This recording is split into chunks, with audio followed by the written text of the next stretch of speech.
Hallo liebe Freunde, die Kinderzeit war doch die schönste Zeit, oder? Und was gehört zur Kinderzeit dazu? Das ist natürlich die Zeit der Märchen, die Welt der Märchen. Und wenn ihr Lust habt, wieder mal in die Märchenwelt einzutauchen, dann würde sich das Märchenhaus doch gerade dazu anbieten. Und so lade ich euch ein, besuchen wir doch gemeinsam mal das Märchenhaus in Alsfeld. Ich wünsche euch viel Spaß dabei.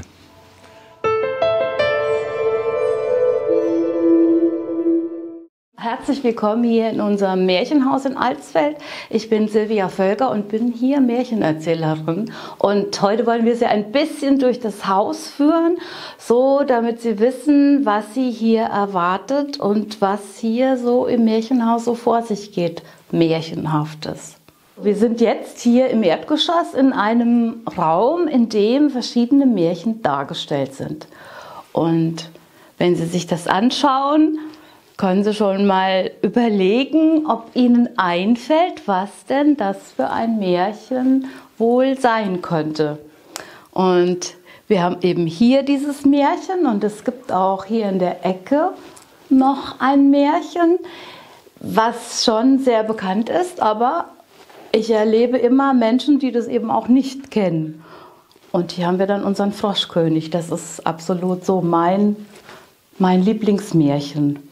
Frau Holle haben Sie eben schon gesehen, die steht da in der Ecke und dort haben wir den Brunnen und auch den Backofen, so dass man sich sehr gut vorstellen kann und sich sehr gut hier so in die Märchen hineinversetzen kann, wenn man eben diese schönen Dinge hier sieht.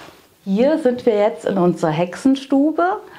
In dieser Hexenstube, da gibt es Hexenstunden. Wir sitzen um den großen Tisch herum und es gibt was aus der Hexenküche.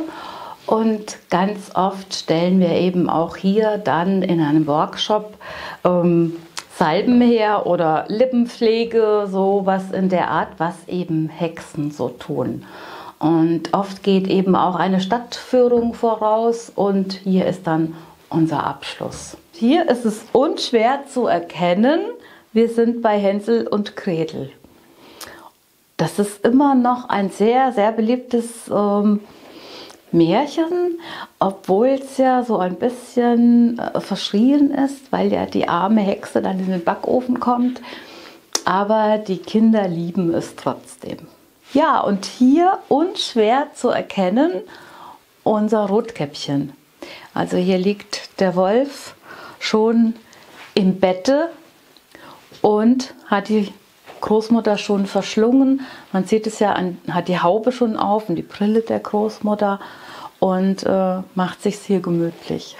Auch hier in unserem Zimmer haben wir hier das Schneeweißchen und Rosenrot mit diesem Riesenbären. Eigentlich auch ein sehr bekanntes Märchen. Und dann haben wir hier noch das Tischlein deck dich.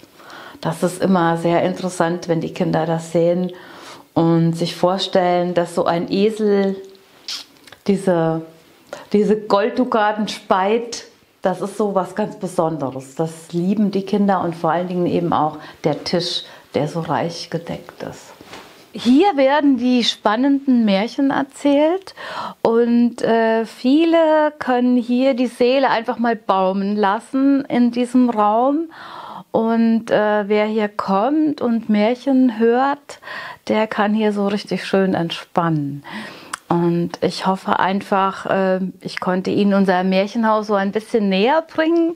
Und ich würde mich freuen, wenn Sie hierher kommen und mal zuhören und sich die Märchen anschauen und sich mal ins Märchenland entführen lassen. Ich habe noch 2 Kolleginnen, die auch mit hier arbeiten und auch die wären sehr glücklich, wenn wir sie hier begrüßen dürften.